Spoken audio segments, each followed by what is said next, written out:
শিলিগুড়িতে হয় জানতাম, এখন যে কোচবিহারেও কত কিছু দেখতে হবে, দিন যাচ্ছে আর কত কিছু দেখছি রাস্তাঘাটে এখন। নমস্কার বন্ধুরা, আমি নূপুর চলে এসেছি। আজকে যাব শিলিগুড়ি, আমাদের পাপান সোনার মুখে ভাত আছে, তো তার উপরেই ভিডিওটা করেছি। তো চলো শুরু করে নিই। সব কিছু নিছো তো?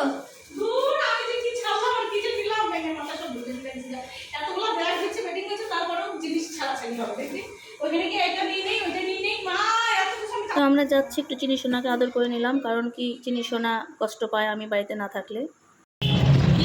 Siliguri going to sorry mistake তো সবার থেকে হয়েই থাকে নাকি। শিলিগুড়ি যাওয়ার জন্য প্রথমে আমরা যেটা করলাম, ওই নিউ কোচবিহার থেকে আমাদের ট্রেন ধরতে হবে উত্তরবঙ্গ। তো আমরা যথারীতি সাজুগুজু করে চিনি সোনাকে আদর টাদর করে বের হয়ে পড়েছি নিউ কোচবিহারের উদ্দেশ্যে। তো এই যে পায়ে টোটো করে চলে আসলাম আমরা নিউ কোচবিহারে। আর এই যে দেখো নিউ কোচবিহারের পার্কটা দেখতে এত ভালো লাগছে, এখানে একটা ট্রেন সাজিয়ে রেখেছে, দেখতে খুব ভালো লাগে। তো যাই হোক, তারপরে তো আমরা টোটো থেকে নেমে গেছি। আর টোটো থেকে নেমে আমরা এই যে টিকিট কাউন্টারের সামনে এসে দাঁড়িয়ে গেছি, আর টিকিটটাও কেটে নিয়েছি। কিন্তু আজকে অনেকটা সময় হাতে ছিল, তা কিন্তু আগে এসেছি একটু ভিডিও করব বলে। আর এখানে এই যে ব্যাগটা চেকিং করতে হবে, তো এই স্যার বলছিল যে ব্যাগটা চেকিং করতে দেওয়ার জন্য। তো আমার ছেলে আর কি দিয়ে দিল ব্যাগটাতে চেক করার জন্য। কিন্তু এটা ওনারা কী ভাবে আমি জানি না, যে আমরা কি উগ্রপন্থী নাকি, কিন্তু ওনাদের যেটা রুলস ওনারা তো সেটা করবেই। কিন্তু এদিকে দেখো আমার ছেলে কিন্তু এই ব্যাপারটাতে খুব খুশি হয়েছে। ও আমাকে বলছিল যে আরেকবার চেক করি মা, আরেকবার চেক করি। আমি বললাম না চল এত টাইম নেই, একটু ভিডিও বানাবো, এই জন্যই একটু তাড়াতাড়ি এসেছি, রিলস টিলস করবো। কিন্তু এখানে ঢোকার মুখেই আমাকে একটা পুলিশ দাদা বলছিল এখানে কোনো ভিডিও অ্যালাউ না। ভাবো কেমনটা লাগে। তাই আর কি করব, যতটুকু লুকিয়ে লুকিয়ে করতে পেরেছি সেটাই করেছি। এখানের গানটা যেন কি ছিল ভুলে গেছি আমি। ও হ্যাঁ, মনে পড়েছে, দেখা না তুমি দিলকে, ওই রকম কিছু একটা ছিল শাহরুখ খানের। আর শাহরুখ খান তো আমার ফেভারিট নায়ক। তো যাই হোক, এরপরে ট্রেনটা আমাদের চলে আসছে। আর এই যে আমার দিদি মা সবাই এই ট্রেনে আছে। তো এই ট্রেনেই কিন্তু আমিও উঠে পড়েছি। আর এই যে আমার ভাইগনা একটু হাই করে দিল। এই যে আমরা যথারীতি সবাই যার সিট নিয়ে বসে গেছি। আর এখানে কি হয়েছিল আমি জানি না, পুলিশগুলো কেন উঠেছিল, কেউ টিকিট কাটেনি হয়তো, সম্ভবত এরকমই কিছু একটা হবে। তো যাই হোক, এরপরে আমাদের এখানে চলে আসছিল ঝালমুড়ি। আর ঝালমুড়ি দেখে আমার খুব ভালো লাগছিল, ঝালমুড়ি খাওয়ার ইচ্ছা করছিল। এর আগের দিনও খেতে চেয়েছিলাম, কিন্তু সেদিন খাওয়া হয়নি, তাই আর কি আজকে খাবো। তা এটা আমার দিদি বলছিল খেয়ে নে, তাই জন্য আর কি কোনো কথা না বাড়িয়ে ঝালমুড়িটা নিয়ে নিলাম। তো ঝালমুড়িটা খেতে বেশ দারুণ হয়েছিল। আর ট্রেনের মধ্যে একটু চটপটা ঝাল কিছু মুখরোচক না খেলে ভালো লাগে না বলো, আমার তো তাই মনে হয়। কার কেমন মনে হয় জানি না। জানালার ধারে সিট, একটু হাতে চটপটি ঝাল কিছু, আর কানে হেডফোন, ওফ যেন স্বর্গসুখ। তো যাই হোক, এই যে ঝালমুড়ির নারকেলটা আমি খাচ্ছিলাম, এত ভালো লাগছিল। আর এই যে দেখো ট্রেনটা খুব দুরন্ত গতিতে ছুটে যাচ্ছে, আর চারদিকে তো সবুজ, আর এই সবুজের মাঝে মনে হয় কি হারিয়ে যাই, এরকম একটা ব্যাপার। তো এখানে একটু আমি সবুজের ভিডিও করতে করতে দরজার সামনে উঠে এসে দাঁড়িয়েছি। তো আমার মা পেছন থেকে চিল্লিয়ে বলছিল, জীবনটারও কি মায়া নেই নাকি, যে এইভাবে তুই একদম দরজার সামনে গিয়ে ভিডিও করছিস। তো আমি মাকে বলছিলাম, মা জীবনের মায়া আমি 18 বছর আগে ছেড়ে দিয়েছি। কারণ কি বলতো, বিয়ের 18 বছর হয়ে গেল, তো বিয়ে করা মানে তো মানে জীবন শেষ না।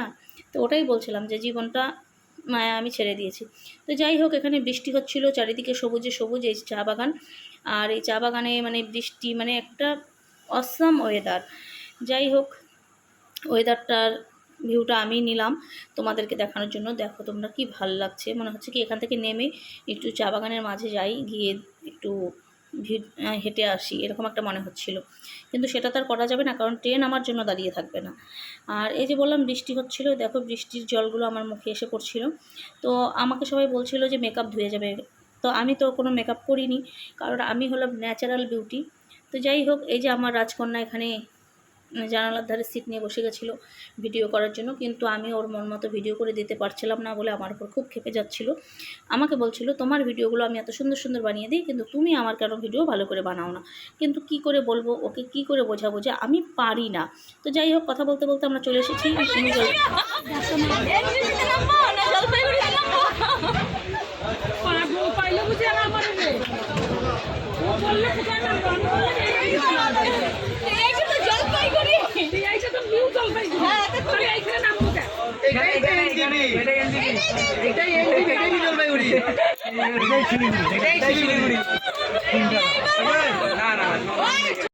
আর ওয়েদারটা এত খারাপ ছিল, এত বৃষ্টি, এত হাওয়া দিচ্ছিল, মানে দাঁড়ানোর মতো পরিস্থিতি ছিল না।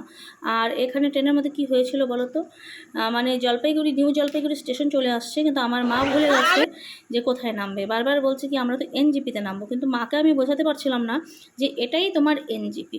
তো যাই হোক, তারপরে সবাই বলছিল হ্যাঁ এটাই এনজিপি, এটাই এনজিপি। তারপরে তো নেমে গেলাম এনজিপিতেই। নেমে আর কি ভিডিও বানাবো ভেবেছিলাম, কিন্তু সেটা আর করা হলো না। কারণ কি বলো তো, প্রচণ্ড ওয়েদার খারাপ, মানে ঝড় বৃষ্টি আসবে, মানে এরকম একটা ওয়েদার। তো যথারীতি আমরা এই যে প্ল্যাটফর্মে উঠে গেছি এখানে ওভারব্রিজে।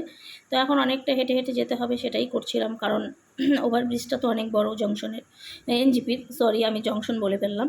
তো যাই হোক, আর এদিকে এনজিপিতে কাজ চলছিল, তাই এই যে দেখো অন্ধকার অন্ধকার রাস্তা। তো হেঁটে হেঁটে বেশ অনেকটা বের হলাম। আর এই যে মানে ব্যাগ ট্যাগ এত ছিল, মানে আর ভাল লাগছিল না হাঁটতে। তারপরে কিছুটা হাঁটার পরে এখানে আমরা একটা টোটো পেয়ে গেছিলাম। তো ওই টোটোর দাদাকে আর কি বাড়ির লোকেশনটা আমি বলে দিচ্ছিলাম, দিয়ে এই যে টোটোটা, লোকেশনটা বলে আমরা আর কি উঠে পড়লাম এই টোটোতেই। কারণ এনজিপির থেকে আমার বোনের বাড়ি যথেষ্টই দূর। তো এই যে টোটোটাও দুরন্ত গতিতে ছুটে চলেছে। আর আমাদেরকে এখানে নিতে এসেছিলো স্বাধীন, কিন্তু আমরা স্বাধীনকে খুঁজে পাইনি। তো যাই হোক, যেতে তো পারবোই না, যাওয়ার তো কিছু নেই বলো। তো যাই, স্বাধীনের মতো গেল, পরে আমরা আমাদের মতোই গেলাম।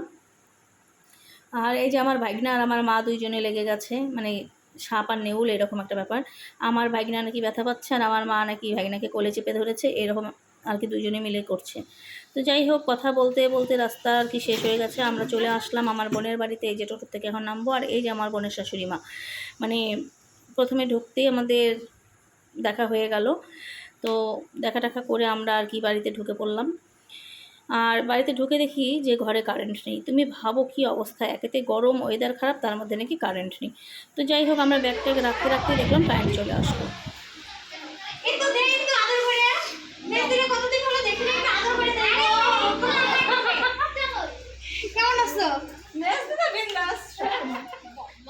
আর এই যে আমাদের পাপান সোনা আমাদের আওয়াজ পেয়ে উঠে গেছে ঘুম থেকে, মানে মিষ্টি মা চলে আসছে আর ও উঠবে না, এটা হতেই পারে না। তো যাই হোক, এই আমাদের পাপান সোনা, আর পাপান সোনার অন্নপ্রাশনেই আমরা এসেছি। তো আগামীকাল পাপান সোনার অন্নপ্রাশন, সেই ভিডিওটা তোমাদের সঙ্গে শেয়ার করব। এখন তো সবেমাত্র আসলাম, এখন ফ্রেশ ট্রেশ হতে হবে। তো ফ্রেশ হবো, খাওয়া দাওয়া করব। তো কালকের থেকে শুরু করব, ও মেহেন্দি পড়তে হবে। তো সব ভিডিওই তোমাদের সঙ্গে শেয়ার করব এক এক করে। তো অবশ্যই আমার পাশে থাকবে নেক্সট পার্টটা দেখার জন্য। তো আজকের মতো এখানেই শেষ।